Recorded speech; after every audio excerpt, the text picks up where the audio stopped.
last name for record and spell them both. Ms. Breaux, if you could state your first and last name and then spell it for the record. On my birth certificate, Anne Maria Breaux, Anneemaria, and Breaux, Breaux, and I also go by Maria Breaux. Okay, thank you. Mr. DeMar, direct exam. Thank you. Good afternoon, Ms. Breaux. Good afternoon. Ms. Breaux, if you could just tell us a little bit about yourself, who you are, who you're related to. I live in San Francisco. I'm 56, will be 57 in December, and I make my living as a writer, marketing writer, as well as a filmmaker. Would you like to know anything beyond that? Well, let me ask you, I mentioned who you're related to. Did you have a brother? I did. Who's your brother? I have two brothers. Do you have a brother named David? I do. And who's your other brother? My other brother is Joseph Breaux. And you know why we're here today talking about David, correct? I do. So I'm going to show you two pictures, People's Exhibit 55A and 55B. All right, approach your honor. Okay.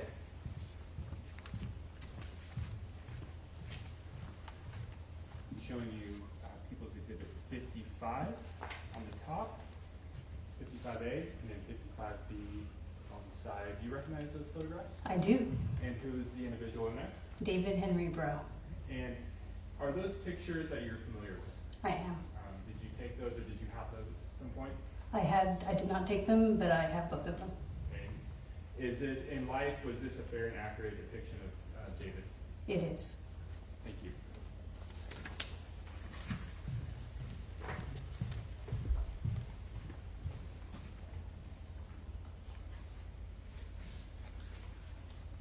Ms. Breaux, could you tell us a little bit about David? Yes, he's my so-called little brother. He was 6'2", and we grew up in the same house, same parents. He is 4 years younger than me. We both went through the same schools. We grew up in Doherty, California, in Southern California, and I left there in 1987 to attend Stanford, and he also went to Stanford 4 years after that. And went through, he studied urban studies with a focus on community development. And after that had odd jobs. He worked as a high school teacher. He worked in a sporting goods store. He also worked with at-risk youth as a case manager in Los Angeles, and had a couple of different relationships during that time. After college, he graduated. He took kind of a longer route and graduated in 1998, after which he went to go take care of our ailing father in Doherty. Our mother had passed away in 1997. And we had a difficult upbringing and childhood with a volatile father and a mom who had schizophrenia. And after I left, David became her caretaker. I was her caretaker before that point. And so he went back home, took care of my father, who passed away in 2004. David had moved out of the house by then, and he and I started the process of renovating our family home. Over the course of 2 years, my dad passed in 2004. He had signed the house over to us. And so David and I worked together to bring it to a livable state and sold it in 2006. And then he moved to the Bay Area. I was working at Genentech at the time as a supervisor of technical writers, a technical writing team. And then he met someone who reported to me. I introduced them, and he had a very serious relationship with her, and then struggled with depression for a number of years while he was in high school, also when he came up to the Bay Area, and was suicidal for some time. But through a loving community and this relationship that he was in, but he was not able to overcome his depression, we recommended therapy for him, and he did go to therapy. But he, go ahead. Sure, I know this can be a long story. Oh, so. okay. When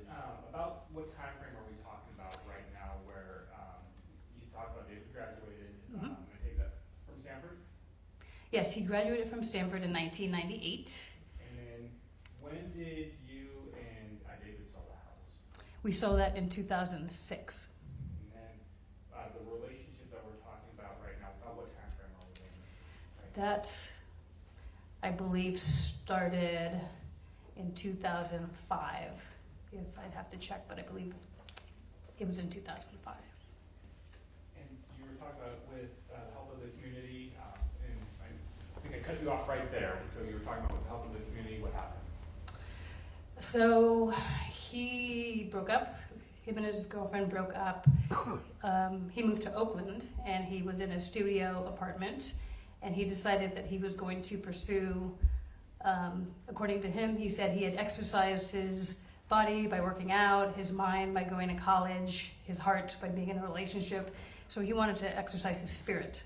So he spent about a year and a half doing deep research into Western religions, Eastern religions, and philosophical thought, and looking at YouTube videos, reading books, and he came across a TED Talk by Karen Armstrong, who's a religious scholar, British religious scholar, and she had a TED Talk on compassion and about how she was kind of calling different institutions, communities, individuals to place compassion at the core of their values and their belief system, and that spoke to David. And so he continued about his life, but he thought, I want to do something compassion related. But at the same time, he was having health issues. And one day, he kind of had a blackout and ended up in he called his friend, and his friend called an ambulance, and he ended up in a psychiatric hospital in San Leandro. And while he was there, he realized he was okay, and that he would devote the rest of his life to raising awareness of compassion. So I want to use that to ask you about, did David have a nickname that you're aware of? Yes, What was that? Compassion Guy. And do you know where or how or when he got his nickname? On the way back from the psychiatric hospital, he called a friend, Davis, and his friend Josh said, yes, you can stay with me. David had $50 left in his bank account, and he said, I need to do something. So he came to Davis, California, and with a note, his intent was he was going to start asking people, and he had started doing this work in Oakland, but he had a notebook and a pen, and he would ask people to write their definition of compassion. And so he did that from June 3rd, 2009 until his passing, and that's how he got to be called Compassion Guy in Davis. And so June 3rd of 2009, is that about the time frame that he came to Davis, California? That's the time he started collecting definitions in Davis. He came in May 2009.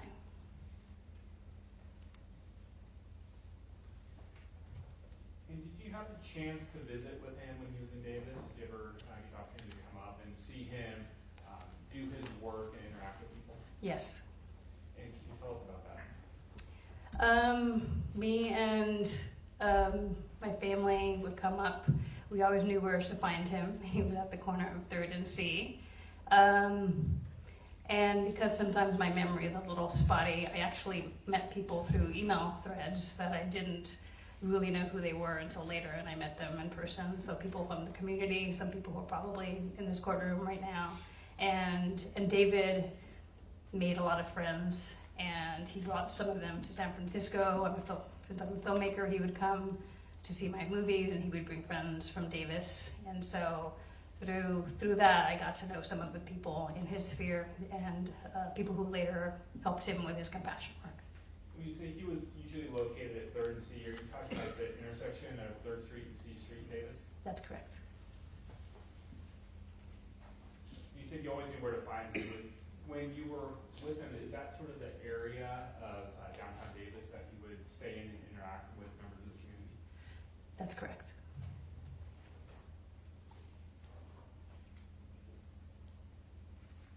When was the last time that you got to see David?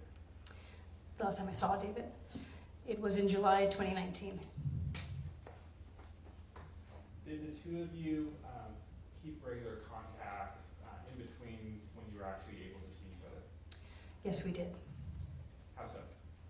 Through either, in various means, he sometimes had a phone, sometimes didn't have a phone. It was either through phone calls, texts, Twitter messages, or Facebook messages. But it's fair to say that during that time, you were always sort of seeing what his work was doing, keeping track of him, and just staying connected. That's correct.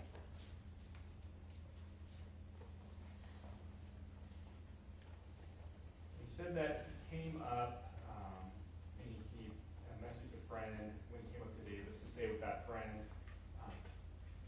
Was he housed or unhoused when he was in Davis? Well, he was technically homeless, but not on the street until, as far as I know, 2018. And until that point, he was either couch sitting, house sitting, making use of the interfaith rotating winter shelter. So was inside, and as far as I know, he wasn't outside until 2018. And do you know, did he prefer to live outside amongst the community, or was he actively looking for stable housing? You know? He was actively looking for stable housing after a certain point. I should also add, he was for 1 year on a tour around the U.S. called the Compassion Tour. Each month, someone would host him, and he would give talks, and had his notebook set up at an appointed bench in that city. But it wasn't until sometime during the pandemic where he actively sought to go back inside full time. In 2023, do you know where he'd been staying? I believe he was staying outside.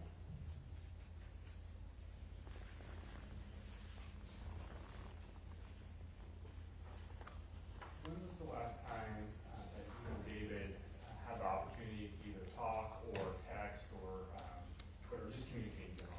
On his birthday, February 26, 2023.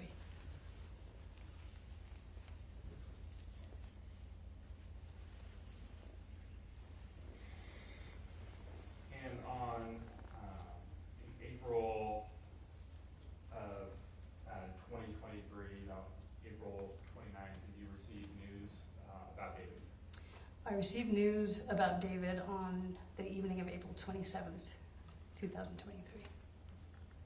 And what was that news? Someone from the San Francisco Medical Examiner's Office came to my door and said that David had died. Since David's passing, have you had the opportunity to visit areas where David either frequented or a corner where there's a bench and memorial set up there? I have. To show you equals 43D. Approach, Your Honor. Okay. Ms. Breaux, do you recognize People's 43D? I do. And how do you recognize that? At the Compassion Bench. And so you're familiar with this area? I am. Is that in the city of Davis and County of Gillette? It is. And is that picture of 43D, is that how Compassion Bench looks in honor of David? It's covered with flowers, and yes, it is in honor of David. And you've had the opportunity to visit that area? I have.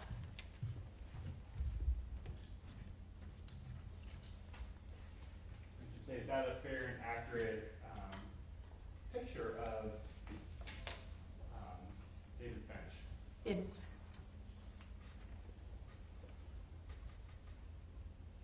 Thank you, Ms. Breaux. No further questions, Your Honor. Okay, thank you, Mr. Demora. Mr. Hutchinson, cross-examination. I do not have any questions for this program. Thank you, counsel. Ms. Breaux, appreciate you coming in here and testifying. Have a great day. Thank you, you too. Thank you. Mr. Demora, do you have a witness you'd like to call? I do. People would call Aiden Reynolds.